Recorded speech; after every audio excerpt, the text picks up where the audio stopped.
That's like my biggest gripe with at least what we presume he's saying Mm-hmm.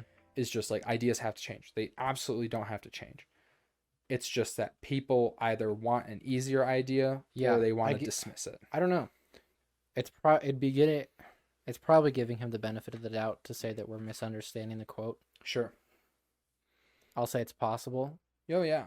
We're not but we're not Jordan Peterson, no. you know. It seems pretty clear cut though. It seems Yeah. like What I also like to point out is you're a rather smart individual. debatable. And you do pride, or I shouldn't say pride, you do pour yourself pretty heavily into this book.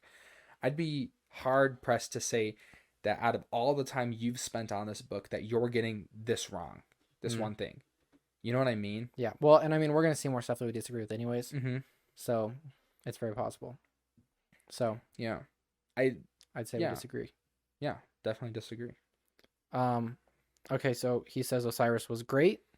He was a really good ruler and stuff, but he was naive and blind towards evil, and that's what led to his demise. And that demonstrates the danger of assuming that, well, this is something that I added. This isn't what he thought. Sure. This demonstrates the danger of assuming that human nature is good. Yeah. Because I think that's been an idea since Rousseau, Mm-hmm. was that society's bad. We as people are good. But we as people make society. Just a silent nod, thank you. Yeah, that's a contradiction, isn't it? No, I mean, he thought that the only way you could really be uncorrupted was to go be a yeoman farmer out in like the boonies. Just kind of be by yourself out of a society, and then that's where you can be the most good, and that's where there's a lack of corruption. And this is no, because even in that situation, you can falter into corruption, because if you can't handle like can we agree that murder's wrong? Yeah. Okay. So if you live literally in isolation with no one else around you, and somebody walks onto your property and is just trying to be friendly, but in your eyes it's like your land, so you just murder that person, you've already fallen into corruption. So yeah, well that's the difficulty with his really idyllic ideas. Mm-hmm. Is they're kind of a thought experiment. Sure. And not super tailored to reality. Yeah. I mean, obviously the biggest reason it's not is the fact that we are not good by nature at all. Mm-hmm. And we can just see how that's a big thing now, about how culture's oppressive and everything like that. Yeah. Or supposedly. Mm-hmm. And that comes from the idea that society's corrupting and the individuals are the good. So again, like it, but I think that's I guess my people point is make up society. Yeah, well, and I think the way that this connects to the story of Osiris is that he didn't focus on the fact that people are evil, or Seth was evil. Mm-hmm. So he got blindsided by that, and that's exactly what happens. That's what can happen if you assume human nature's good. I mean, I think an example of that could be, Stalin and communism. Mm-hmm. They assumed that human nature was good, which meant that if you give all the power to one person, he'll distribute it equally to everyone, and it'll be great. And then they learned the hard way that human nature is not good, and that if someone has all of that power, then they're going to do whatever they want with it. Yeah. So I thought that was an important highlight for this, in a way we can see it in a more modern world. Yeah. No, I get it. So to continue the story of Osiris and Horus. So he's killed. He's in the underworld. His wife, Iset, makes herself pregnant with Osiris's dismembered phallus, which is interesting. At least it's not as weird as Loki in Norse mythology. Understandable. Yeah, there's some weird stuff with him. There's really... He highlights that quote about the phallus with, "In chaos lurks great potential," because Osiris is dead, but she still manages to impregnate herself with it. So, like, where there's all this chaos, good stuff can still happen, which was just a kind of a side note.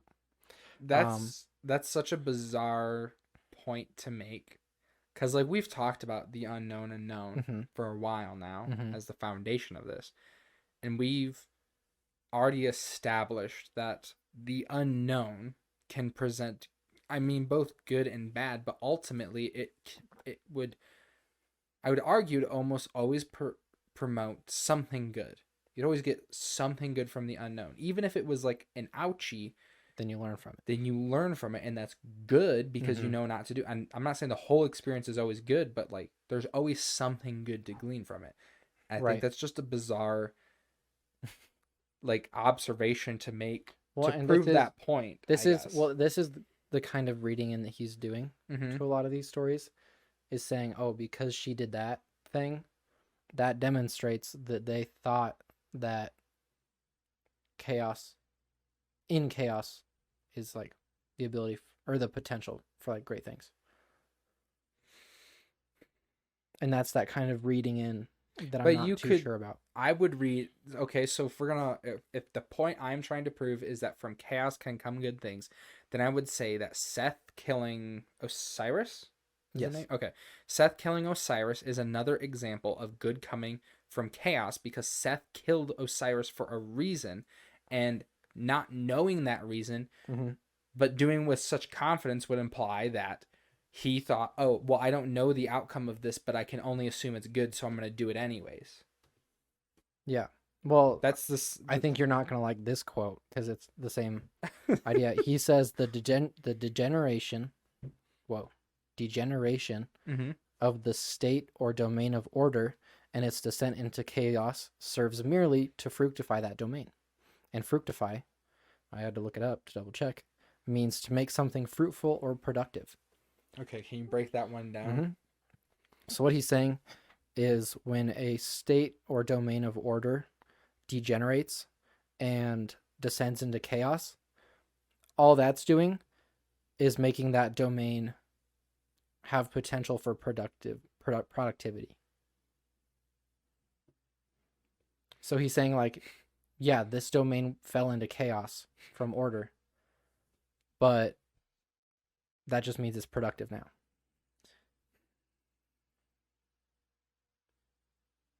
I don't even think that makes sense. I think he's highlighting the fact that when you go into chaos, there is potential. Right. Which is undoubtedly true. Yeah. But he's saying that this state of order going into chaos serves merely as a way to get like productivity or to fructify that domain, to make it fruitful or productive. Which I don't think it I don't know if I would say that it serves to do that. I think that potential for productivity comes as a consequence of being in a state of chaos. Yeah. But degeneration into chaos doesn't serve to make productivity. No. Like, I think I'm struggling because it's like, I know I disagree. I'm just like, I don't know where I disagree because I just disagree with it all. Yeah, that's fair. I mean, and I'm going to ask a question to clarify. And we could also say Jordan Peterson might not be saying this as much as he thinks that this is what the Egyptians are saying. Sure. And even then, that goes back to the problem of him reading into these stories to take this out of it. And okay, that's a whole different issue in of itself, but I think it's a great point. You can't read somebody's religion as an outsider and try to extrapolate meaning from it. You're just not going to do it successfully. You're just not. That's a bold statement to make, my friend. Okay. You're going to be proved correct next episode. You can't do this to me. We might talk about it this episode. No, because like you don't know I've heard this so many times. Well, I read the Bible, and reading the Bible made me not want to be Christian anymore. Or, well, I read the Bible, so now I know why I don't want to be Christian. Okay, here's the problem. You need to understand the Bible. You need to understand the text. You need to understand it. I, as a Christian, granted, only for a little over a year, would not be bold enough to say, oh, yeah, I understand the Bible. No. No, I don't. I understand like 1 or 2 points, maybe. I understand a couple points, but like that's why we have a pastor. But that's also why it's so crucial to find a good pastor, and ultimately derives from knowing the Word of God, spending time with the Bible, praying about it, praying to God, and trying to work in a community of people that you know and trust and hold similar beliefs with, right, to work through that. That's what you and me do all the time. We disagree on so many different things, sometimes for the fun of it, but a lot of it is because we're poking holes in each other's statement to find the flaw or to solidify the foundation of it. And when you come in from as an outsider and you just read the Bible and you're just like, I think this is what this means. Nope. You're probably just wrong. Because we as Christians could be wrong. Yeah. Unless we spent a long time. Oh, absolutely. And even then, I think that's important to point out is that we're not saying this like pridefully or anything. No. Like as Christians, it's just matter of fact. No, absolutely. You cannot walk into a religion, read their text, for just to cover all bases. You can't just read a text and be like, I understand that. No, you don't. I promise you don't. Yeah. Because there's so much going through it. Like, so we've already seen some stuff that he's, well, okay, you'll have to clarify for me. Have we seen stuff that he's gotten incorrect about Christianity so far? No. Okay, we're going to in coming episodes. Okay, but what we have seen is differences between other religions and Christianity. Yes, we've observed the differences that he didn't make because he was making similarities. Yeah. Rather than differences. He's just comparing, not contrasting. There's stuff in here that really demonstrates the fact that he doesn't understand Christianity.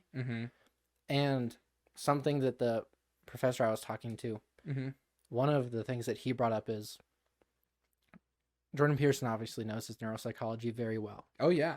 He knows about a lot of things. Jordan Peterson's very, very smart. Super. He's brilliant. Yes. Obviously. Brilliant. Yeah. Exactly is what he is. He's brilliant. Yes. The issue is you can't be an expert in everything. No. And the question is, if we know that he's gotten stuff wrong about Christianity, how much is he getting stuff wrong with these other mythologies? And I think that's the point I'm going.